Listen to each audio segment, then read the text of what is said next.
Yok mu yürekli bir kadın, bir erkeğe bağlı olan, kalbime yazayım adın, orada temelli kalan. Kızarsa da beni sevsin, hemen beni terk etmesin. Başka kimseyi görmesin, yok mu yürekli bir kadın? Gecede rüyamda olsun, gündüzde düşümde kalsın. Gözüm hep onu arasın, yok mu yürekli bir kadın? Yüreğinde ben olayım, gözlerinde bulunayım. Öyle kadına hastayım, yok mu yürekli bir kadın?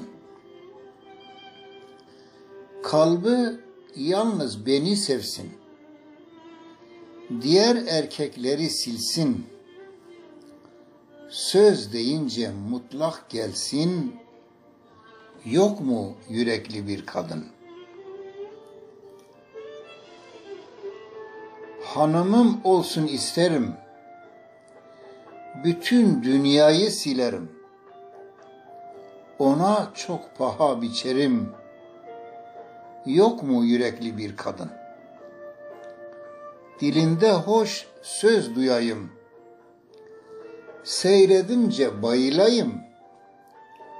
Onu baş tacı yapayım, yok mu yürekli bir kadın? Çok seveyim o zalimi, alsın kalbimi, dilimi.